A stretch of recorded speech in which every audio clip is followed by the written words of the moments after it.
Infrastructure is clearly top priority for the Narendra Modi government, and the man who understands infrastructure better than anybody else, AM Naik, the chairman of Larsen & Toubro, is with me to share his thoughts on the challenges going forward. Mr. Naik, welcome to ET Now. Thank you. The government has clearly laid down its vision document on the key focus on infrastructure. This sector has been languishing for a very long time now. Do you think this will give a huge boost? Well, you know, infrastructure is a backbone for all other sectors, whether it is manufacturing, whether it is agriculture, whether it is services. So if fundamentally the infrastructure is not of that very high quality, the rest of the sectors are not like to also grow. The GDP has a lot to do with how great you are organized in infrastructure. Also, if you want to attract the best talent from all over the world and the top class Indians who have gone away abroad, part of the reason is quality of life. And the quality of life directly reflects how good the infrastructure is.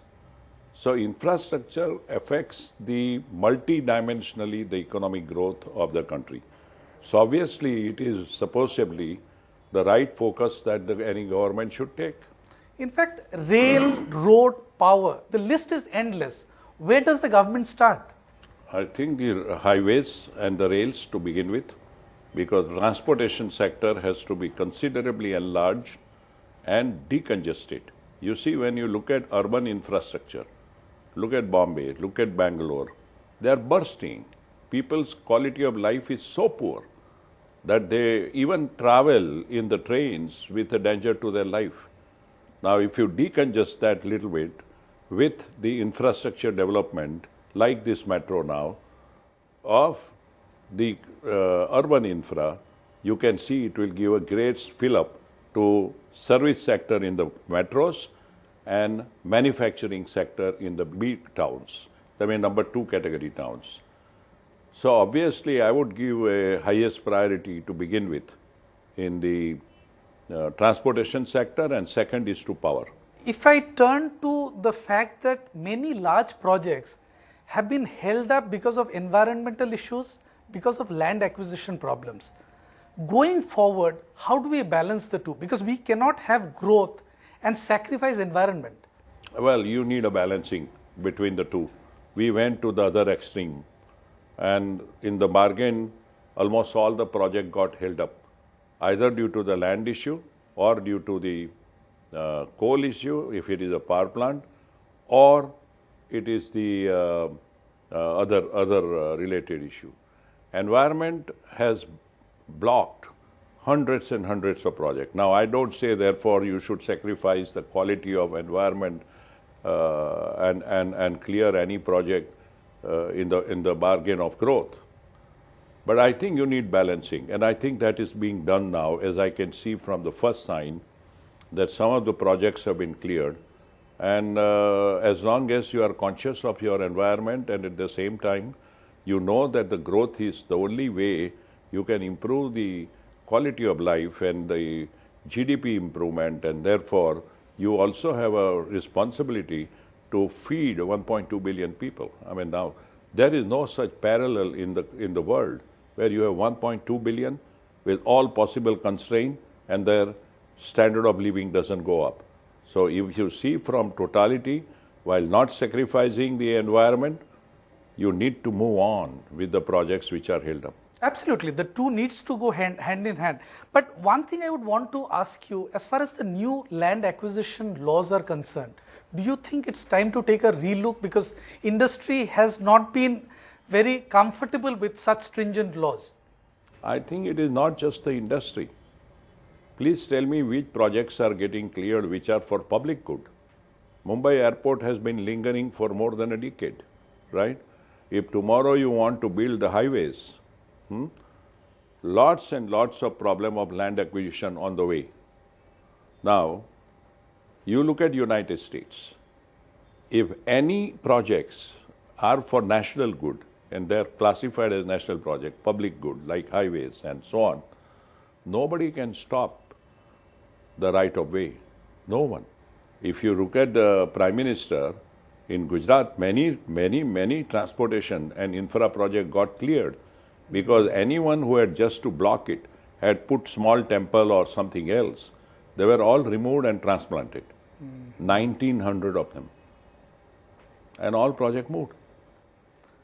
Shifting to another key area, defense FDI. I mean, this has kicked up quite a storm in the last few days. I mean, L&T over the last several years has built enough expertise in defense production. Where does L&T stand when it comes to liberalizing the defense sector? In my view, I think we have started on the wrong side of the liberalization on foreign direct investment. There are so many sectors where the foreign direct investment needs to be first attracted. Like insurance have been hanging from 26 to 49 for a long time. And we should relook at retail, even if it may mean multi-brand retail. But the defense should have been much after the defense itself is privatized. Today, you know that we are boasting that we are the largest importer of the armaments in the world. China was, now they are fifth, because they have indigenized majority of their defense equipment manufacturing. We could not, because we didn't allow private sector to come. And look at how pitiable the situation is.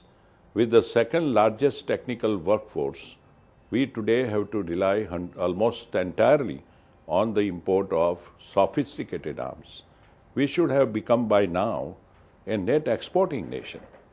So, yes, 26 to 49 may be required if genuine technology transfer take place. So what you are saying is beyond 26 up to 49%, there has to be an element of technology transfer.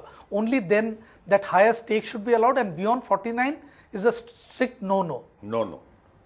It's in national interest. Because, I mean, if I look at the domestic players who are into defense production, Larsen & Toubro, Tata Motors, Mahindra & Mahindra, these businesses will get gobbled up if a Lockheed Martin or a Boeing Defense, I mean, they come to India and they are allowed 100% FDI. Well, if not gobbled up, they will take away the opportunities from the Indian companies. It may not be possible to gobble up because majority of the companies will protect themselves with a defense division being an integral part of multi-business corporation. So they can't extract defense out of it unless it's a pure play defense company, you know. But the fact is, and then all the three companies you name are very strong. They won't allow that to happen. But small companies, which are niche companies, which are also doing a lot of small ancillary defense, they may be gobbled up. They will be gobbled up. And at the same time, the multinational, if you give them 100%, they won't partner with any Indian company, neither Larsen & Toubro, nor Tatas, nor Mahindras. So the indigenous technology perhaps will really not happen in a manner in which it should be happening in the accelerated manner. Coming back to the President's speech on the government's vision document, I mean, he laid out the key infrastructure projects like the Diamond Quadrilateral project for high-speed trains, 100 mega cities, and also about agri-freight corridors. Which, according to you, will be the biggest game changer? Well, you see, I mentioned to you, and I have mentioned many times, that infrastructure is a multi-trillion-dollar requirement. Question is, where is that money going to come from? Private sector on PPP project, which the government had a big hope that 50% will come from there, they are today in a resource crunch. In fact, a lot of them are in the selling mode of assets and going for financial restructuring. Not much investment is going to come from them. Government itself has a huge problem of raising the resources. The fiscal deficit is at a low that they cannot increase that, right? In the social sector, huge amount of money is required. And we are committed to inclusive growth, rightfully so. So unless and until the resource problem is solved, right, the priority that you want to give will be somewhat highly dependent on direct foreign investment and where they want to invest. And unless you make the infrastructure sector for investment perspective so attractive that the FDI can come in and put. Otherwise, we don't have the money to fund such big infrastructure projects. I do believe so. Yeah, we don't have. The quadrilateral high-speed this thing may cost more than a couple of lakhs of crores. Where is that money? Mr. Naik, shifting focus to the broader economy, I mean, there's been a perk up in the sentiments lately. But do you think we are celebrating a bit too early? I think the mood is very good. The initial moves the government has made, to say the least, are the fastest any government could have made.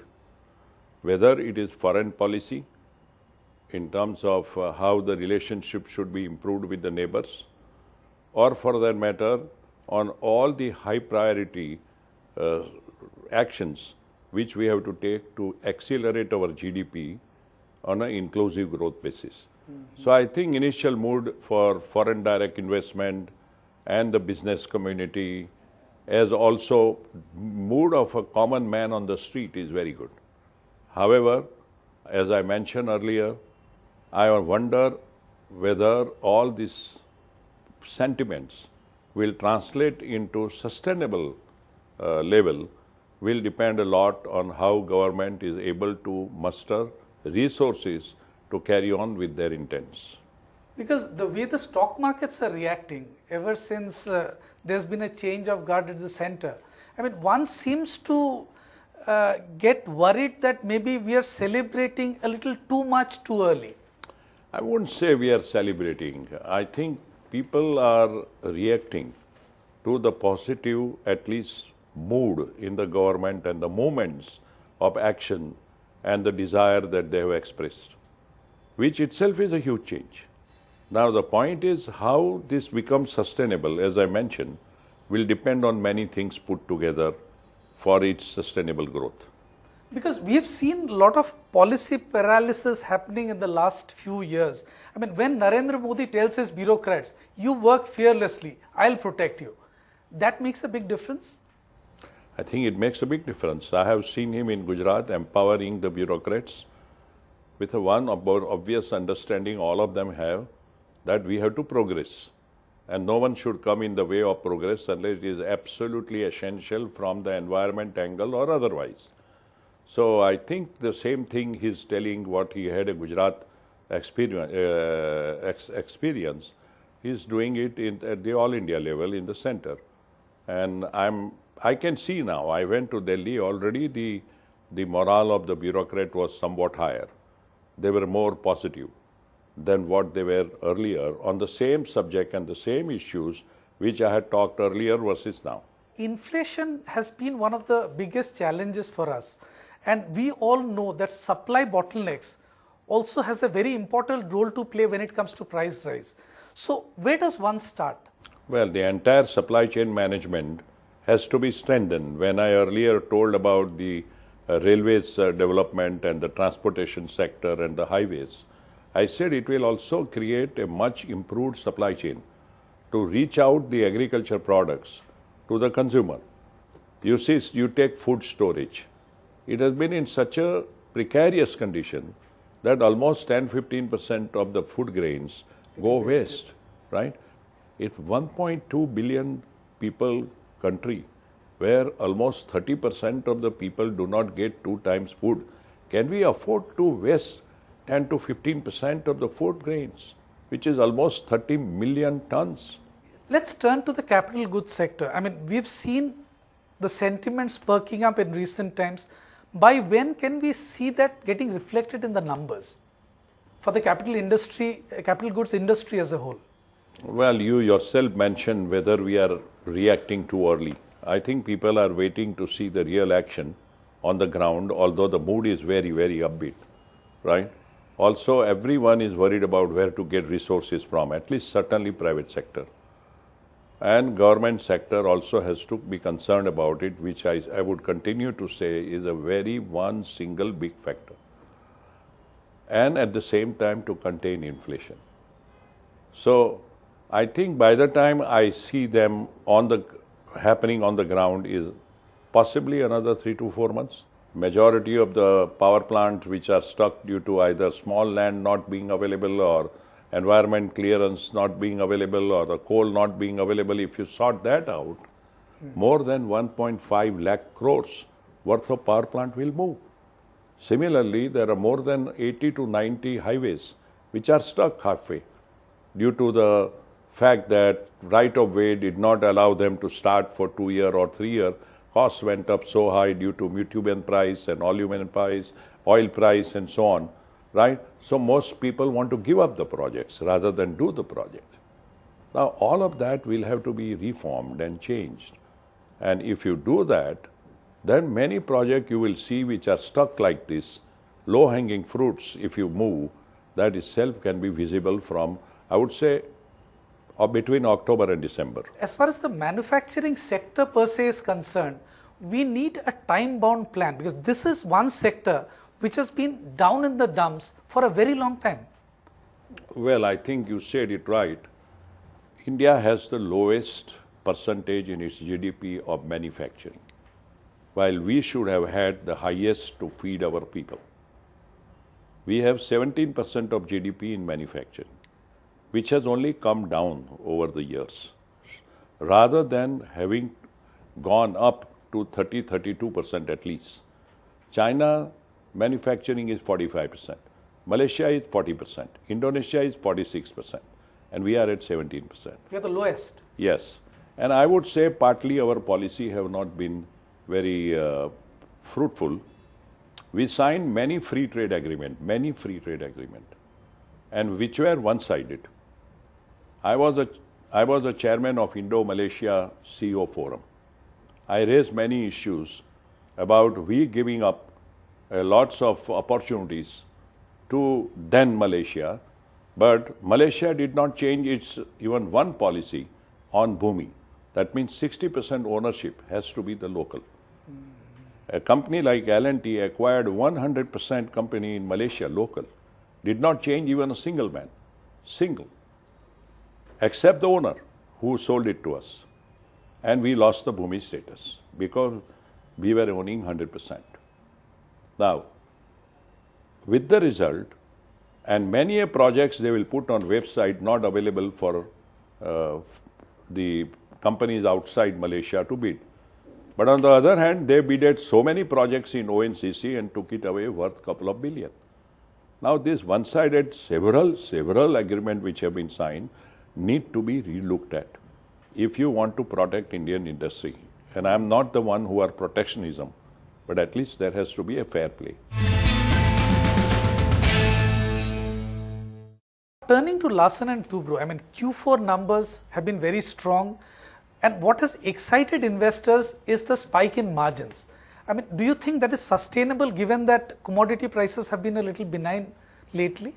Well, one of the reasons that the margin have been better is because the commodity prices have been somewhat depressed, right? And we have to be concerned about the inflation. Like as told you, on the highways, the bitumen price have shot up and therefore the highway cost has gone up, right? But I would say with a much more cost optimization, operation excellence that we have taken up on various of our businesses, plus minus 0.5% to 1%, the margin should be sustainable. I have already given the guidance.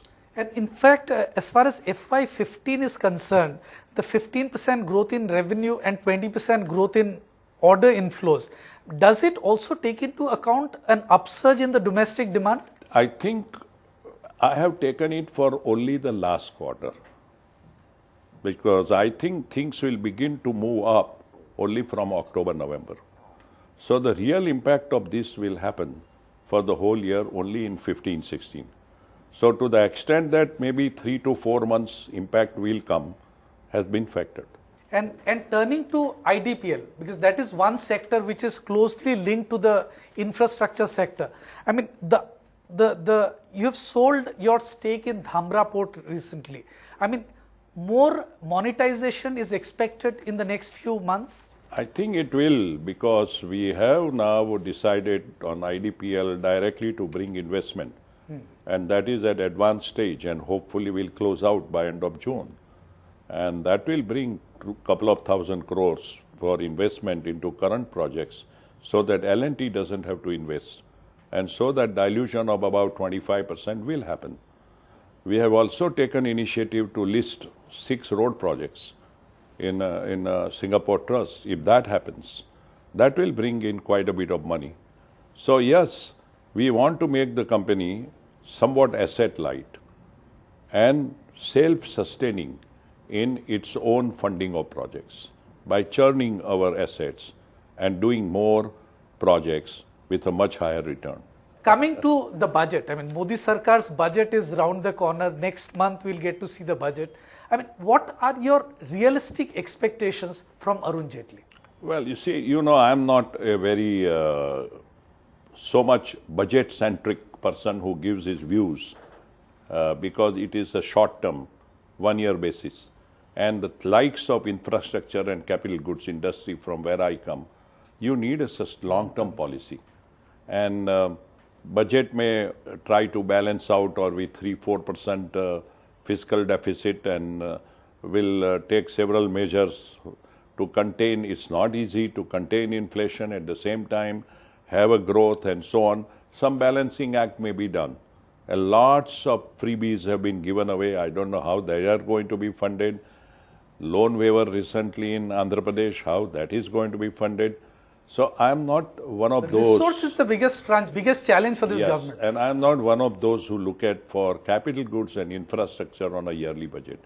It has to be a 5-yearly plan, very, very highly policy driven, because one project that you take up, like you were talking about quadrilateral high speed, is a 20-year project. Now, how can you look at budget for that? It may be true of certain commodity business where budget is very important. For the financial side of it, it may be very important. Balancing the budget, it may be important. But from the point of view of capital goods and infrastructure, I would like to see at least a 3 to 5 year policy. And as far as retro tax is concerned, foreign investors have been up in arms. I mean, given that this government has a serious problem of resource crunch, do you think anything tangible is expected in the next budget? I am not sure how they will address it, because it's a point which can cut both ways. And I would rather leave it to the best judgment of the finance minister how he wants to handle it.